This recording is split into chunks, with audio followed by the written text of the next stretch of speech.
एक आंख में शांति धाम अर्थात अनादि स्मृति और दूसरी आंख में सुख धाम अर्थात आदि स्मृति को रख सतोगुणी और सतयुगी बन लाइट हाउस बनने की, दुख धाम को देखते हुए भी नहीं देखने की, बाप समान नॉलेज से फुल होकर नॉलेज को दूसरों से शेयर कर फुल वर्षा लेने की, सुख के सागर परमपिता परमात्मा की हम आत्माओं के लिए आज की मुरली से शिक्षाएं। संगम युग में परमात्मा हम आत्माओं को सर्व खजाने देते हैं, जिन्हें श्रीमत प्रमाण यूज कर अपना बनाते हैं तो अभी सूक्ष्म अनुभूति होती है सतयुग की प्राप्तियों की और भविष्य में स्थूल प्राप्तियां होती हैं। प्राप्तियों की अनुभूति कर परमात्मा वरदान दे रहे हैं कि सारे प्राप्तियों की स्मृति में सदा रहते हुए उदासी को तलाक देने वाले और खुशियों के खजाने से सदा संपन्न बनो। संगम युग में जब हम परमात्मा के बनते हैं, पवित्रता की प्रतिज्ञा कर ब्राह्मण बनते हैं, तो परमात्मा से खुशी का खजाना मिलता है। परमात्मा कहते हैं खुशी के खजाने को यूज कर इस खजाने से संपन्न बनो, सदा खुश रहो और खुशियां बांटो। ड्रामा का सारा राज मालूम है। अब आत्मा पावन बन रही है, फिर पावन दुनिया में जाएगी। इसलिए परमात्मा कहते हैं कि कुछ भी हो जाए, ये शरीर भी चला जाए, लेकिन आत्मा में खुशी का खजाना बना रहे। जैसी हमारी संगम युग में स्थिति होगी, जैसे संस्कार हम बनाएंगे, वैसे ही संस्कारों के साथ हम जाएंगे और संस्कार ही तय करेंगे कि हम परमात्मा द्वारा स्थापन 2500 वर्ष की राजधानी में कब प्रवेश करेंगे। सतयुग के 1250 वर्ष के पहले वर्ष में 100% पवित्रता, सुख, शांति, खुशी, आनंद, प्रेम, धन संपत्ति होती है। ऐसे 100% हेल्थ, वेल्थ, हैप्पीनेस के वर्ष में प्रवेश करने के लिए संगम युग में परमात्मा की श्रीमत पर चलकर विपरीत परिस्थितियों में, परीक्षाओं में, निंदा, स्तुति, मान, अपमान, हार जीत में सब में एक समान रहना है। शारीरिक कर्म भोग में भी सदा खुश, सदा पवित्र, सदा संतुष्ट, सदा सुखी, सदा शांत रहना है। उदासी आई, रोना आया, फीलिंग में आए तो फेल। सदा प्राप्तियों को स्मृति में रख उदासी को सदा के लिए तलाक देकर सदा खुश रहना है, फिर चाहे कुछ भी हो जाए। ये जरूर याद रखना है कि पास्ट में किए हुए उल्टे कर्मों का हिसाब जरूर आएगा सामने, परंतु उसे साक्षी हो देखते हुए अपनी कर्मेंद्रियों से चुकतो भी करना है और सतयुग की विशेषताओं और अनादि विशेषताओं को भी धारण करते रहना है। उससे बिल्कुल विस्मृत नहीं होना है।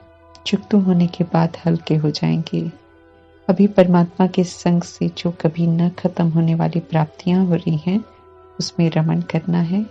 उन प्राप्तियों के आगे सभी के अभी के थोड़े समय की हलचल या किसी भी तरह का नुकसान कोई बड़ी बात नहीं है। खुशी है तो सब कुछ, नहीं है तो भी जीवन में सब कुछ है। खुशी नहीं है तो सब कुछ होते हुए भी जीवन में कुछ भी नहीं है। इसलिए परमात्मा कहते हैं कि खुशी की खुराक कभी कम नहीं होने दो। दुख हरता, सुख करता परमात्मा हम आत्माओं के दुख दूर कर सुखों से संपन्न बनाते हैं और जिम्मेवारी देते हैं कि मास्टर दुख हरता, सुख करता का पाठ बजाओ। परंतु ये भी समझाते हैं कि इस पाठ को बजाने के लिए पहले हमें सर्व प्राप्तियों से संपन्न बनना है। खुद में संपन्नता होगी तभी हम औरों को भी सुख दे सकेंगे। आत्माएं कलयुग में अनाथ हो जाती हैं क्योंकि अपने पिता निराकार परमात्मा को भूल गई हैं। यही वजह है कि शरीर के पिता तो सभी के हैं, फिर भी सब लड़ झगड़ रहे हैं। लड़ने झगड़ने वालों को अनाथ कहते हैं। सब धार्मिक शास्त्र पढ़ते हैं, धार्मिक शास्त्र सुनाते हैं, लेकिन उनमें लिखी बातों प्रमाण कोई नहीं चलता। धर्म स्थापकों ने जो कहा वो भी कोई नहीं सुनता। सभी दुखी हैं, अशांत हैं। परमात्मा सभी आत्माओं के पिता अपना परिचय और आत्मा का परिचय देकर दुखों से छुड़ाकर सुख धाम में ले जाने आए हैं। जो समय पर परमात्मा को पहचान कर सनाथ बन जाते हैं वे ही सुख धाम स्वर्ग में जाते हैं।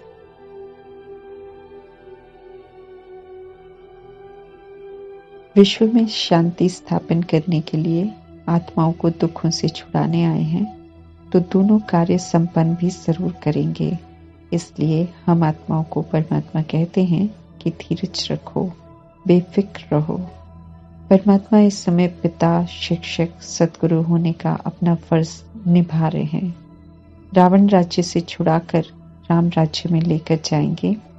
हमें उनकी श्रीमत प्रमाण रावण रूपी विकारों को छोड़ना है, रावण को यूज नहीं करना है और खुद को राम राज्य की विशेषताओं को धारण कर वहां जाने लायक बनाना है। भक्ति मार्ग का गीत है जिसमें परमात्मा को याद करते हैं सब और कहते हैं कि आकाश का सिंहासन छोड़कर धरती पर आ जाओ। आत्माओं को स्मृति है कि परमात्मा ऊपर रहते हैं, फिर भी बुद्धि का नेत्र बंद होने के कारण साथ साथ ये भी कह देते हैं कि परमात्मा सब जगह है। रावण राज्य में सब किसी न किसी बात को लेकर दुखी हैं, खुद को पतित समझते हैं जब पूजा स्थानों में जाते हैं, लेकिन पतित यथार्थ कहते किसे हैं ये कोई नहीं जानता है जब तक परमात्मा सुख दुख के नाटक का राज नहीं बताते हैं। हम आत्माओं की ये भूल हुई कि हम अपने माता पिता परमात्मा को भूल गए।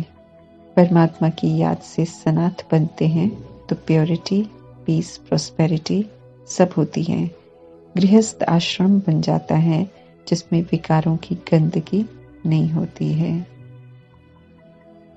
जो संपूर्ण निर्विकारी 16 कला संपूर्ण है, परमात्मा उन्हें अहिंसक कहते हैं और काम विकार को सबसे बड़ी हिंसा कहते हैं, जिसके बाद क्रोध, लोभ, मोह, अहंकार की हिंसा जन्म लेती है। ये समझाने वाला कोई नहीं है, इसलिए काम विकार के हथियाले को कोई गलत नहीं समझता है। एक निराकार परमात्मा ही काम विकार की दुनिया में आकर फरमान करते हैं ब्रह्मा द्वारा कि अब इसे बंद करो और उसे काम, कटारी, क्रिमिनल असॉल्ट जैसे शब्दों से संबोधित करते हैं। और देह का जो अभिमान इस समय बहुत प्रचलित है उसे नंबर 1 दुश्मन कहकर उससे भी मुक्त होने की समझ देते हैं और आत्म अभिमानी होने को कहते हैं। देह अभिमान और विकारों ने परमात्मा से दूर कर अनाथ बना दिया है। भारत को स्वर्ग बनाने में मददगार बनने वाले भारतवासियों को परमात्मा याद दिला रहे हैं कि कैसे सतयुग में सब सनाथ थे, कितने सुखी थे। कलयुग के अंतिम वर्ष रौरव नरक है। देह अभिमान और काम विकार के विष से भरा हुआ है। इन अंतिम वर्षों में जो भी फिल्मों के माध्यम से या सीरियल के माध्यम से छोटे बड़े शरीरों में आत्माएं देख रही हैं, सुन रही हैं, वो सब इमर्ज होगा, क्योंकि आत्मा को क्लीन होना है। इमर्ज होगा तो बहुत विकराल रूप लेगा और चारों तरफ ये विकार खुले आम दिखाई देंगे। इसलिए परमात्मा हम आत्मा को कहते हैं कि सिनेमा, सीरियल नहीं देखो, न उल्टा कुछ सुनो, क्योंकि जो गया अंदर वो उल्टे कर्म जरूर कराएगा। जितना हम श्रीमत पर चलेंगे, जितना हम पवित्र बनेंगे, ज्ञान चिंतन करेंगे, परमात्मा के संग रहेंगे, उतना सेफ रहेंगे। सर्व आत्माओं के माता पिता निराकार परमात्मा हैं। देवी देवताओं को जिन्हें पूजते हैं या किसी और को मानते हैं तो उन्हें भी माता पिता कह देते हैं, परंतु परमात्मा समझाते हैं कि देवी देवता सर्व आत्माओं के माता पिता नहीं हैं। दुनिया धन को माया कह देती है, परमात्मा समझाते हैं कि विकारों को माया कहते हैं। ज्ञान धन से संपन्न बनते हैं तो परमात्मा से संपत्तिवान भव का वरदान मिलता है। परमात्मा से एक्यूरेट योग लगाते हैं, निरंतर उन्हें हम याद करते हैं तो आयुष्मान भव का वरदान मिलता है। और जब श्रीमद् प्रमाण सेवा कर आत्माओं को परमात्मा का वारिस बच्चा बनाने के निमित्त बनते हैं तो पुत्रवान भव का वरदान मिलता है परमात्मा से। प्रार्थनाओं में तो परमात्मा को कहा है कि रूप बदल कर आओ, फिर ये भी यकीन कर लिया कि भगवान शंकर हैं और बैल पर आते हैं। कभी कहते हैं परमात्मा कचमच बनकर आते हैं, कभी श्री कृष्ण को भगवान कह देते हैं। समय आ गया है ड्रामा के एक कल्प की समाप्ति का, समय आ गया है सत्य जानने का, तो परमात्मा ही समझाते हैं कि ज्ञान सूर्य प्रगटा, अज्ञान अंधेर विनाश का यथार्थ अर्थ क्या है। परमात्मा ज्ञान के सागर हैं और ब्रह्मा तन का आधार लेकर सत्य बताकर अज्ञानता का अंधकार दूर करते हैं। संगम युग में अभी परमात्मा दैवी धर्म दैवी कर्म सिखा रहे हैं, पावन बना रहे हैं, धर्म कर्म भ्रष्ट से छुड़ाकर पवित्रता की धारणा करवाकर दिव्य बना रहे हैं। हेवनली गॉड फादर हेवन में जाने लायक बना रहे हैं। मनुष्य को थोड़े समय का ही सुख दे सकते हैं, इसलिए परमात्मा पहले ही समझा रहे हैं कि किसी को भी अपने सुख का आधार नहीं बनाओ। ये दुखों की दुनिया है, इसमें सब एक दो को दुख ही देंगे, इसलिए देहधारियों को याद नहीं करने की समझ दे रहे हैं परमात्मा। सुखधाम में जाना है तो सुख के सागर परमात्मा को याद करना है। अब नाटक पूरा हो गया है, अब तो पुराने हिसाब किताब चुकता करने का और सुखधाम में जाने के संस्कार बनाने का समय है। शरीर रूपी चोला भी तमो प्रधान तत्वों से बना है, इसलिए पुराना हो गया है। अभी तो नया लेना है, इसलिए गृहस्थ में रहते भी पवित्र रहना है। स्मृति में रखना है कि हम अब ईश्वरीय फैमिली के हैं, तो ईश्वरीय कायदे प्रमाण चलना है। परमात्मा माता पिता भी हैं, टीचर भी हैं, सदगुरु भी हैं, वर्षा देने समय वे दादा भी हैं, आत्माओं का इलाज करने समय रूहानी सर्जन भी हैं।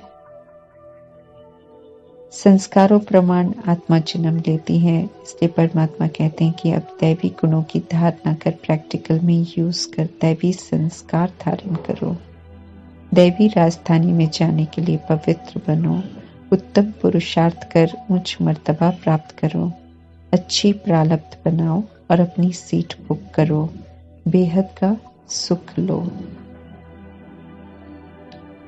निराकार परमात्मा शिव कलयुग के अंतिम 100 वर्षों में आते हैं, अज्ञानता की विकारों की रात्रि में आते हैं, इसलिए शिवरात्रि कहते हैं। चूंकि कलयुग की रात में आकर दिन बनाते हैं, इसलिए शिव जयंती कहते हैं। कृष्ण का जन्म रात्रि में नहीं बल्कि अमृत वेले में होता है, और जब वे बड़े होते हैं, स्वयंवर के लायक बनते हैं, तो राज सिंहासन पर बैठते हैं तो दिन कहलाता है, जो कि 111 से शुरू होता है। गुप्त पढ़ाई पढ़कर गुप्त पुरुषार्थ कर योग बल से परमात्मा से राज्य लेना है। परमात्मा जो अभी राजयोग सिखाते हैं, इसे ही प्राचीन राजयोग कहते हैं। ये योग सीखने वाले विश्व की राजाई लेते हैं। दुनिया में द्वापर युग से सिखाए गए योग को प्राचीन योग कह देते हैं। उनसे कोई पावन नहीं बनते हैं और न विश्व की राजाई मिलती है, ये परमात्मा स्पष्ट कर रहे हैं। ऊंचे ते ऊंचे परमात्मा की रचना ब्राह्मण सृष्टि रूपी ड्रामा में सबसे ऊंचे हैं, जो रूहानी सेवा करते हैं, जो भारत को स्वर्ग बनाने में मददगार बनते हैं। परमात्मा मुसाफिर भी है तो साजन भी हैं, जो परम धाम से आते हैं। श्याम बन गए आत्माओं को गोरा अर्थात पुनः पवित्र बनाने, ज्ञान रत्नों से दैवी गुणों से श्रृंगार करने के लिए आते हैं परमात्मा। जो ज्ञान रत्नों से दैवी गुणों से अपना श्रृंगार करते हैं, वे सजनियापन परमात्मा के साथ साथ जाते हैं, इज्जत से जाते हैं। और जो पूरा श्रृंगार नहीं कर पाते हैं, बाप समान नहीं बन पाते हैं, वे थोड़ा पीछे जाते हैं। प्रजा बनने वाले आत्माएं और जो द्वापर युग और कलयुग में आने वाली आत्माएं हैं, जो परमात्मा से नहीं पढ़ते हैं, वे मुक्ति धाम में ज्यादा समय निवास करते हैं। वे बराती बनकर जाते हैं। बराती बनने वाले मच्छरों सदृश जाते हैं, क्योंकि सजा खाकर जाते हैं। जो सजा खाते हैं वे वापस इज्जत से नहीं जाते। अभी समय है परमात्मा की श्रीमत पर चलकर इज्जत से जाने लायक बनने का। परमात्मा कहते हैं दुख धाम जाने वाला है, तो जो जाने वाला है उसे नहीं देखने की, और जहाँ जाना है अर्थात शांति धाम, और जो आने वाला है सुख धाम, इन दोनों को देखो ताकि पुरुषार्थ भी उसी विधि से चले, नॉलेज से भी फुल बने और फुल वर्षा ले। दुख धाम का प्रभाव हम पर बिल्कुल ना पड़े। ओम शांति।